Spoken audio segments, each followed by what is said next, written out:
आपके पदखंड का यह चैप्टर तुलसीदास जी कृत, जिसमें हम देखेंगे आज लक्ष्मण मूर्छा और राम का विलाप, इसकी व्याख्या देखेंगे। आपके पेपर में जो व्याख्या आती है, व्याख्या लिखने के लिए सबसे पहले हम डालते हैं खंड। खंड में हमको क्या लिखना होता है? जो पद्यांश आपको दिया गया है उस पद्यांश के शुरुआत के 2-3 शब्द आप लिखेंगे और फिर लास्ट के 2-3 शब्द आप लिखेंगे। ये दिखाता है आपको कि यहाँ से और यहाँ तक की व्याख्या हम कर रहे हैं। सपोज करिए कि हम व्याख्या कर रहे हैं, तब प्रताप और राख प्रभु जय हो ना तुरंत, तो सबसे पहले लिखेंगे हम तब प्रताप और, बस इतना लिखना है। उसके बाद डॉट डॉट कर दें और फिर यहाँ लिख देंगे पुण्य पवन कुमार। लास्ट के 2 शब्द लिखें।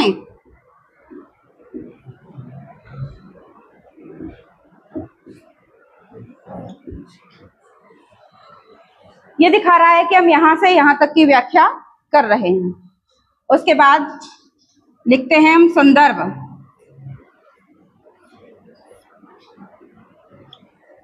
संदर्भ में हमको ये बताना होता है कि ये जो पद्यांश जिसकी व्याख्या हम कर रहे हैं या गद्यांश कुछ भी हो सकता है, वो किस बुक से आया है, किस पाठ से आया है, इसके लेखक कौन है, ये सारी चीजें हमको इस संदर्भ में दिखानी होती हैं। तो हम लिखेंगे इसके लिए प्रस्तुत पद्यांश पद का एक अंश। प्रस्तुत पद्यांश हमारी पाठ्य पुस्तक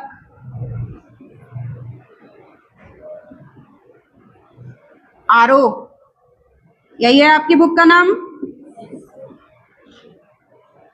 आरोह के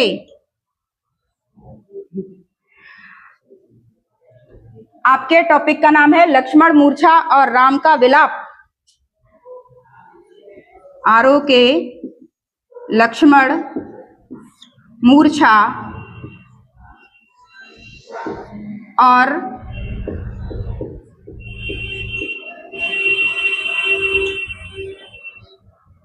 राम का विलाप नामक पाठ से लिया गया है।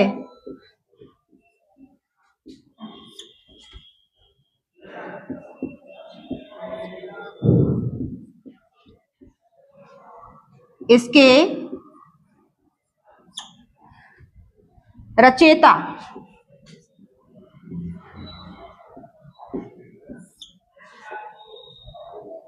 पढ़ते हम जैसे लेखक या लेखिका हैं, पर जब हम व्याख्या करेंगे तो हम रचयिता लिखेंगे, क्योंकि अब आप 12th क्लास में आ गए हैं और वहां तक अगर हम लिखें कि इसके जो लेखक हैं तो अच्छा नहीं लगता। पहली चीज ये है कि पद्य खंड में हम रचयिता लिखते हैं और गद्य खंड में हम लेखक लिखते हैं। ठीक है, तो इसके रचयिता तुलसीदास जी हैं।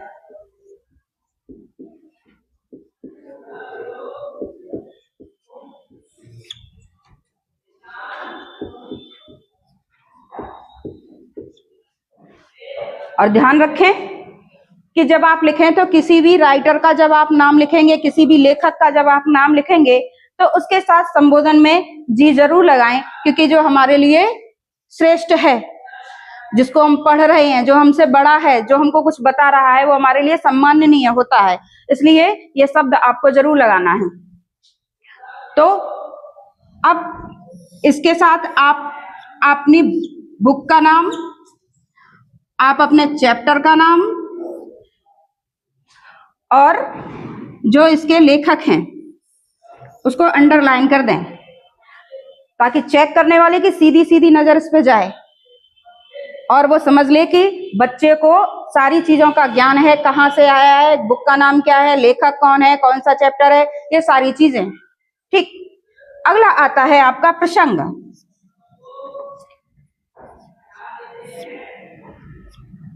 प्रसंग में हमको बताना होता है कि इस पद्यांश में जो बात कही गई है वो किस जगह को लेकर कही गई है।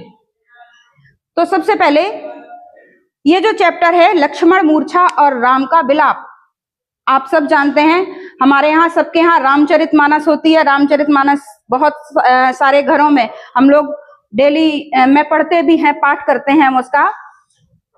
तो जब राम जी और रावण का युद्ध हो रहा था तो युद्ध के समय लक्ष्मण जी को मूर्छा आ गई थी, लक्ष्मण जी को शक्ति लग गई थी और लक्ष्मण जी मूर्छित हो गए।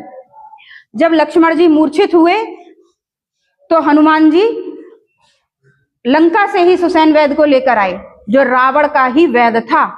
रात को सुसैन वैद्य को लेकर आए और सुसैन वैद्य ने जब लक्ष्मण जी को देखा तो उन्होंने कहा कि इनके उपचार के लिए संजीवनी बूटी की आवश्यकता है। हनुमान जी जानते नहीं थे कि संजीवनी बूटी क्या होती है, तो उन्होंने कहा कि ऐसे ऐसे जाओ, पता बताया कि इस पर्वत पर पहुंचो और पर्वत पर वहां पर आपको नीले नीले रंग के फूल खिले हुए मिलेंगे चमकदार से, वही संजीवनी बूटी होगी। अब हनुमान जी जब वहां पे पहुंचे तो हनुमान जी को वहां पे समझ में नहीं आया और उस स्थिति में हनुमान जी पूरा पर्वत उठा के वहां से ले आए। फिर उसी संजीवनी बूटी से सुसैन वैद्य ने लक्ष्मण जी का इलाज किया और लक्ष्मण जी पुनः स्वस्थ हो गए। तो हमारे इस चैप्टर में यही चीज दिखाई गई है। लक्ष्मण जी को मूर्छा लगी है, हनुमान जी संजीवनी बूटी लेने के लिए गए हैं और उधर हनुमान जी संजीवनी बूटी लेने के लिए गए हैं और इधर जो राम जी हैं, क्योंकि सीधा सीधा लिखा हुआ है कि रामचरितमानस, मनुष्य के चरित्र को दिखाने के लिए राम जी के चरित्र को इसमें दर्शाया गया है कि हम सभी साधारण मनुष्यों का जो चरित्र है वो कैसा होना चाहिए कि राम जी के जीवन जैसा होना चाहिए। यूं तो राम जी हम सब जानते हैं कि राम जी भगवान विष्णु के अवतार थे, लेकिन फिर भी भगवान ने एक साधारण मनुष्य की तरह यहाँ पर लीला करके दिखाया है। तो जब हनुमान जी इधर बेहोश हैं और भगवान जो है वो राम जी लक्ष्मण जी के सर को अपनी गोद में रखते हैं और एक साधारण मनुष्य की तरह विलाप कर रहे हैं, इसलिए उसमें लिखा भी है राम का विलाप। लक्ष्मण जी मूर्छित हैं, लक्ष्मण जी के सर को अपनी गोद में रखे हुए हैं और एक साधारण मनुष्य की तरह दुखी हो रहे हैं और उधर लक्ष्मण जी संजीवनी बूटी लेने के लिए गए हैं। तो प्रसंग में हमको सिर्फ यही चीजें दिखानी है, ठीक है। अब प्रसंग आप इतना बड़ा तो लिखेंगे नहीं, इसलिए प्रसंग में सीधा सीधा क्या लिखेंगे, इस पद्यांश में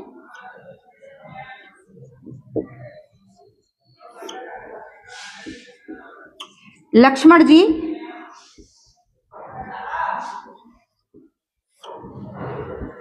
की मूर्छा, क्योंकि प्रसंग बहुत बड़ा नहीं लिखा जाता है, लक्ष्मण जी की मूर्छा, हनुमान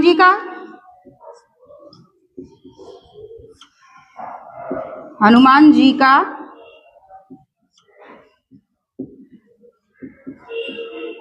संजीवनी बूटी लाना और राम जी का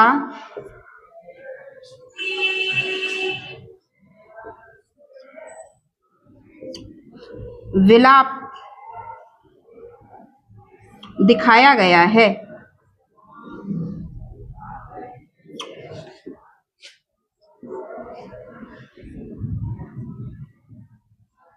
बस इतना सा प्रसंग आपको लिखना है। देखें, सबसे पहले हमारे जो रामायण लिखी है तुलसीदास जी ने, उसमें जो छंद लिखे हुए हैं वो मुख्य रूप से 3 छंद उसमें प्रयोग किए गए हैं, दोहा, सोरठा और चौपाई। तो यहाँ पर आपके इसमें सबसे पहले दोहा छंद का प्रयोग किया गया है। किस छंद का प्रयोग किया गया है? दोहा छंद का। इसके बाद हम यहाँ पर व्याख्या लिखेंगे। दोहा छंद का प्रयोग किया गया है। दोहे में 4 चरण होते हैं, आप अपनी बुक में देख सकते हैं 4 लाइनें लिखी हुई हैं, 4 चरण होते हैं दोहा छंद में, सोरठा में भी 4 चरण होते हैं और चौपाई में भी 4 चरण होते हैं। चरण का मतलब होता है लाइनें, और इनमें मात्राएं अलग अलग होती हैं जो आपके व्याकरण का प्रकरण है। और जब हम व्याकरण में रस छंद अलंकार पढ़ेंगे तो हम वहां पर ये सारी चीजें देखेंगे। तो बताया हमने इसलिए है कि रामचरितमानस में अगर पूछा जाता है एक नंबर में कभी क्वेश्चन कि रामचरितमानस में तुलसीदास जी ने किस किस छंद का प्रयोग किया है। अगर ऑप्शन में केवल दोहा लिखा हुआ है तो आप दोहे को बोलेंगे, अगर उसमें सोरठा लिखा हुआ है तो सोरठा भी प्रयोग किया है उन्होंने, और चौपाई लिखी है तो चौपाई भी यूज की है।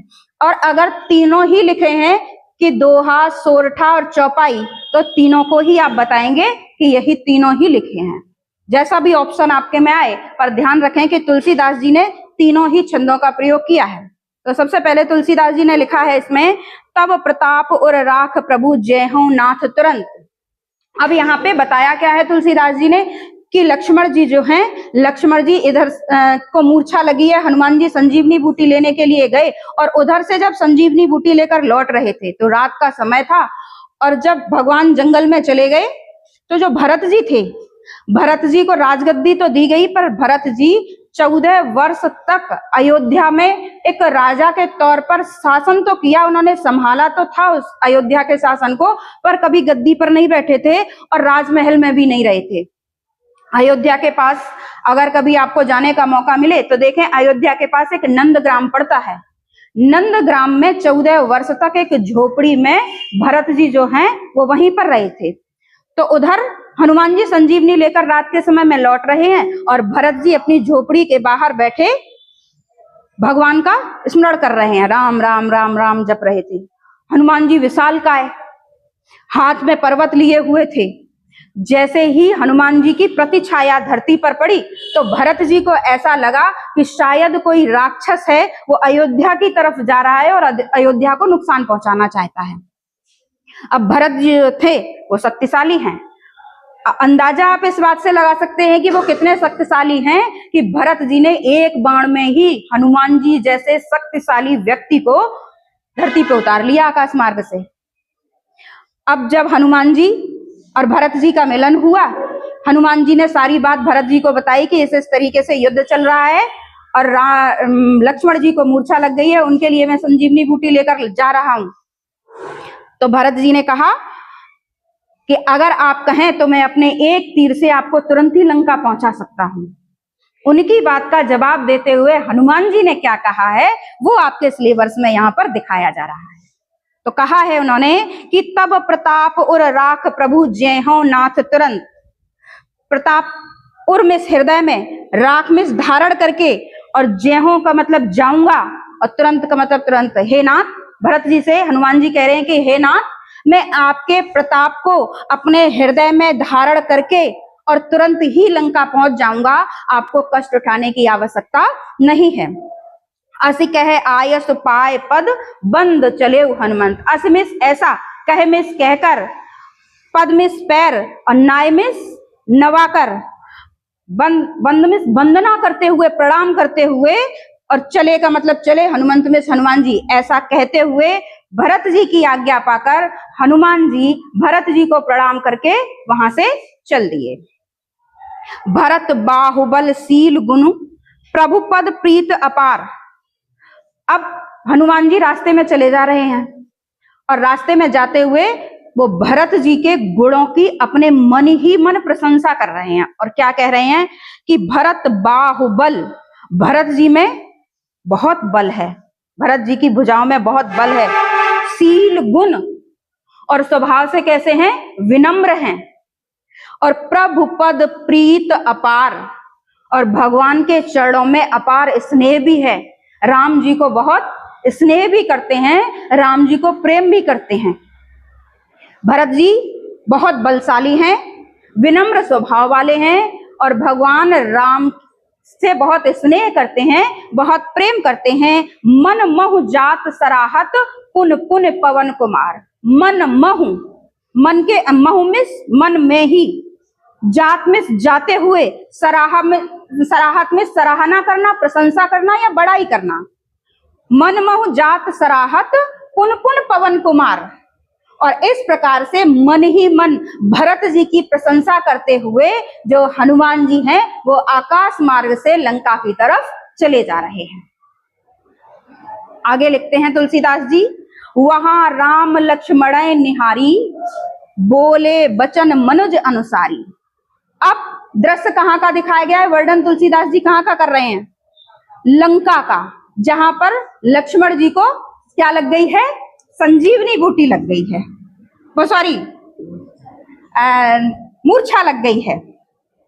लक्ष्मण जी को मूर्छा लग गई है, लक्ष्मण जी मूर्छित हैं, बेहोश हैं, और राम जी जो हैं वो लक्ष्मण जी का सर अपने गोद में रखे हुए हैं और एक साधारण मनुज अनुसारी, मनुज का मतलब साधारण मनुष्य, हमारे और आपके जैसे, अनुसारी में अनुसार, वहां राम लक्ष्मण निहारी, वहां राम जी लक्ष्मण जी को निहारते देखते हुए बोले मनुज वचन अनुसारी, एक साधारण मनुष्य की तरह वचनों को बोल रहे हैं, वचन कह रहे हैं, एक साधारण मनुष्य की तरह लक्ष्मण जी को देखते हुए लक्ष्मण जी से कह रहे हैं मूर्छित अवस्था में ही कि अर्ध रात गई कप नहीं आयो। अर्ध में आधी, आधी रात बीत चुकी है। कपि में हनुमान जी, कपि कहते हैं बंदर को और हनुमान जी बंदर। तो अर्ध रात गई, अर्ध आधी, रात में रात्रि और गई में बीत चुकी है, आधी रात बीत चुकी है, कपि नहीं आयु, अभी तक हनुमान लौटकर नहीं आए हैं। राम उठाए अनुज उर लायु, और राम जी ने लक्ष्मण जी को उठाकर, अनुज, अनुज कहते हैं छोटे भाई को, तो राम जी ने लक्ष्मण जी को उठाकर अपने उर में हृदय से और लायो में लगा लिया। विलाप कर रहे हैं ना, मूर्छित अवस्था में है लक्ष्मण जी, पता नहीं क्या होगा लक्ष्मण के साथ, और भगवान दुखी हैं कि पता नहीं मेरे भाई के साथ क्या होगा। तो यहाँ पर दो भाइयों का स्नेह दिखाया है तुलसीदास जी ने, और तुलसीदास जी कह रहे हैं कि राम जी लक्ष्मण जी को ही संबोधित करते हुए यहाँ पर कह रहे हैं कि अर्ध रात गए कप नहीं आए, आधी रात बीत चुकी है और अभी तक हनुमान जी नहीं आए हैं। राम उठाए अनुज उर लायु, और राम जी ने लक्ष्मण जी को उठाकर अपने हृदय से लगा लिया और दुखी हो रहे हैं। सकहु न दुखित देख मोह काहू, सकहु में सकना, दुखित में दुखी, मोह में मुझे, और लक्ष्मण जी से कह रहे हैं तुम तो कभी भी मुझे दुखी नहीं देख सकते थे। बचपन से लेकर अभी तक जब भी मैं कभी भी थोड़ा सा भी दुखी हुआ तो तुम मुझसे ज्यादा दुखी हो जाते थे, तुम मुझे कभी भी दुखी नहीं देख सकते थे। बंधु सदा तब मृदुल स्वभाव, स्वभाव में कहते हैं स्वभाव को, मृदुल में मधुर, और हे भाई तुम्हारा स्वभाव मेरे लिए हमेशा बहुत ही मधुर रहा है, बहुत स्नेहपूर्ण रहा है।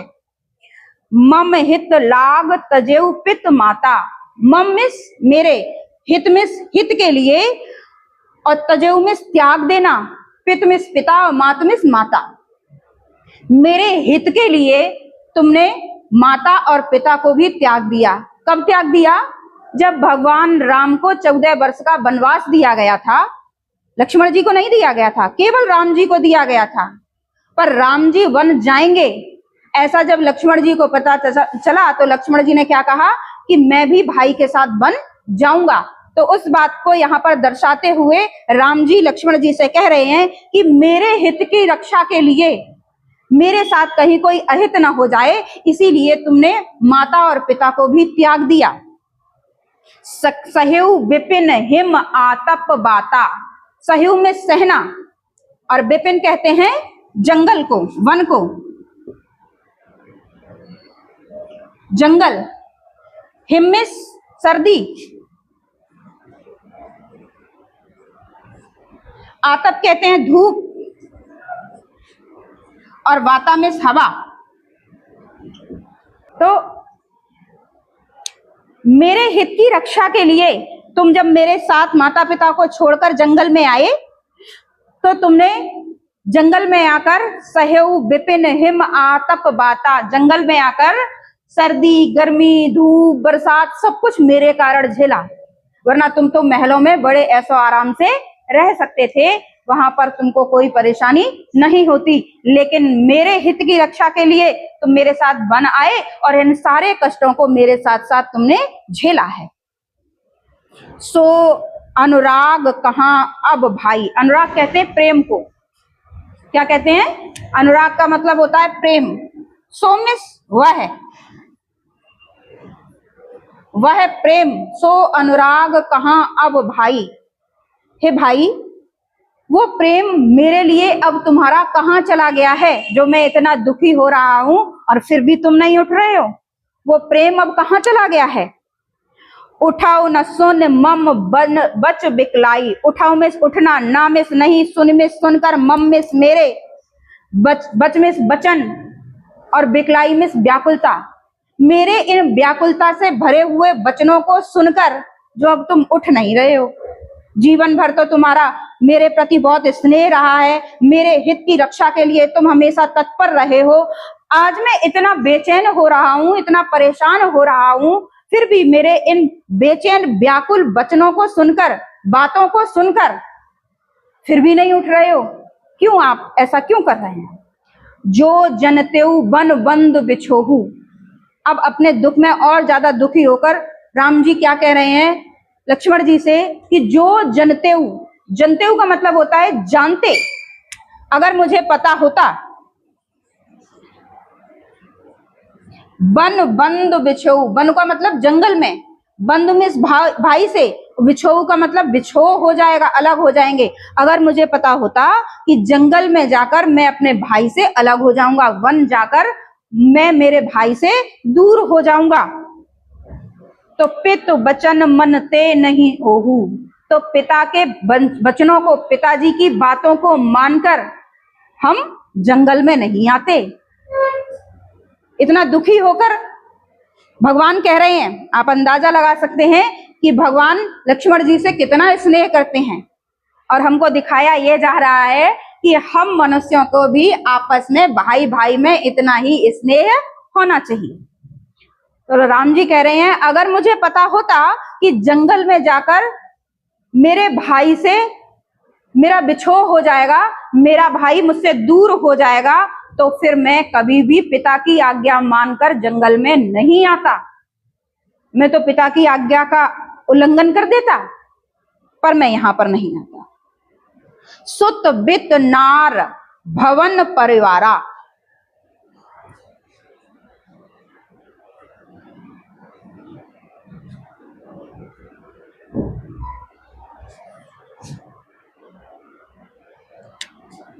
सुत कहते हैं बेटा, बित, वित्त, पैसा, अर्थ, कुछ भी। नारी, औरत या पत्नी।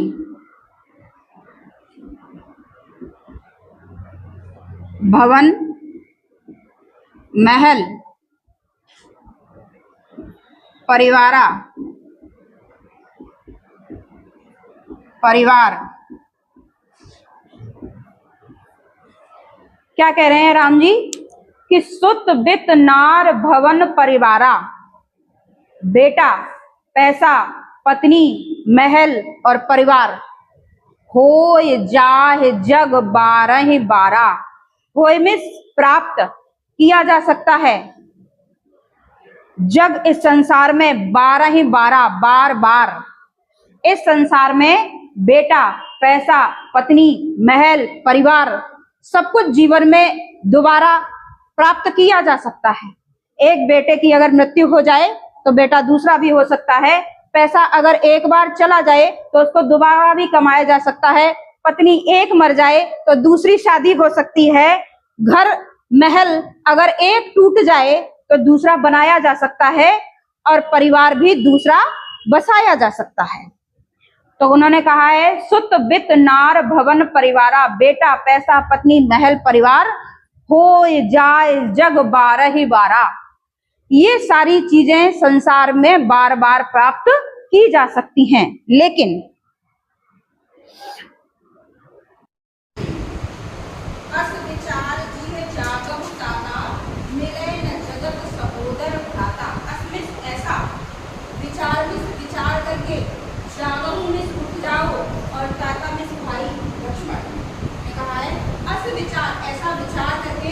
हे लक्ष्मण अब तुम उठ जाओ। मूर्छित अवस्था में लक्ष्मण जी लेटे हुए हैं, उनसे कह रहे हैं हे लक्ष्मण ऐसा विचार करके तुम अब उठ जाओ, क्योंकि मिलहि न जगत सहोदर भ्राता। सहोदर, अब यहाँ पर एक शब्द आया है सहोदर।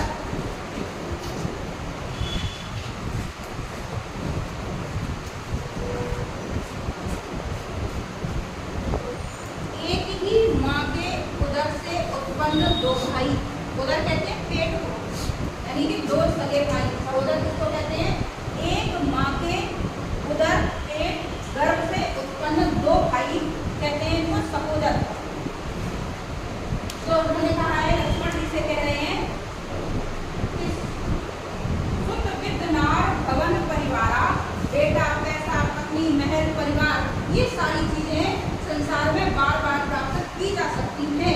अस विचार जिय जागत ताता, ऐसा विचार करके हे लक्ष्मण तुम उठ जाओ, क्योंकि मिला है न जगत सहोदर भ्राता। इस संसार में सहोदर भाई, एक ही माँ के उदर से उत्पन्न दो सगे भाई संसार में फिर नहीं मिल सकते हैं। अगर किसी के भाई की मृत्यु एक बार हो जाए तो क्या वो भाई उस जीवन में दोबारा प्राप्त किया जा सकता है? नहीं किया जा सकता, नहीं कर सकते। जिसकी मृत्यु हो गई है वो इस जीवन में तो लौट कर आएगा नहीं, और अगर अगले जीवन में मिला तो क्या पता कि माँ भी होगी और हम सगे भाई होंगे भी। तो इस बात को सिद्ध करते हुए लक्ष्मण जी कह रहे हैं, लक्ष्मण जी से राम जी कह रहे हैं कि हे प्राप्त नहीं हो पाएगा कि सारी चीजें दुनिया में दोबारा से कमाई जा सकती हैं। मैंने अगर तुमको खो दिया तो फिर मैं तुमको प्राप्त नहीं कर पाऊंगा, फिर तुम मुझे वापस से नहीं मिल पाओगे। जथा पंख खग अभिना, जथा में जैसे, पंख पंख, बिन में बिना, खग में पक्षी, अति में बहुत, मीना में दुखी। जिस प्रकार से, अब एक उदाहरण देते हुए कह रहे हैं कि तुम्हारे बिना मेरा जीवन कैसा होगा। राम जी लक्ष्मण जी से कह रहे हैं, कुछ उदाहरण यहाँ पर प्रस्तुत कर रहे हैं कि जिस प्रकार से पंखों के बिना पक्षी बहुत दुखी हो जाता है, क्योंकि अगर पंख नहीं होंगे तो पक्षी उड़ान नहीं कर सकता है, उसका जीवन कैसा हो जाता है? व्यर्थ हो जाता है। उसी प्रकार से हे लक्ष्मण तुम्हारे बिना मेरा जीवन जो है वो बहुत व्यर्थ हो जाएगा और मैं बहुत दुखी हो जाऊंगा। जिस प्रकार से पंख के बिना एक पक्षी बहुत दुखी हो जाता है, उसका जीवन व्यर्थ हो जाता है, हे लक्ष्मण तुम्हारे बिना मैं दुखी हो जाऊंगा और मेरा जीवन भी व्यर्थ हो जाएगा। मन बिन फन, मणि मणि, बिना और फन में सर्प। जिस प्रकार से सर्प जो है वो एक मणि के बिना दुखी होता है, एक सर्प से अगर उसकी मणि छीन ली जाए तो सर्प कैसा हो जाएगा? दुखी हो जाता है, क्योंकि मणि के बिना उसका जो जीवन होता है वो अच्छा नहीं होता। कह रहे हैं कि जिस प्रकार से एक सर्प बिना मणि के जीवित नहीं रह सकता है, बहुत दुखी हो जाता है, उसी प्रकार से हे लक्ष्मण मैं तुम्हारे बिना जीवित नहीं रह सकता हूँ, मैं बहुत दुखी हूँ तुम्हारे बिना। और कर बर कर हीना, करवर कहते हैं हाथी को, और कर कहते हैं उसकी सूंड को, और हीना में बिना। जिस प्रकार से एक सूंड के बिना हाथी बहुत दुखी हो जाता है, हे लक्ष्मण मैं भी उसी तरीके से तुम्हारे बिना बहुत दुखी हो जाऊंगा।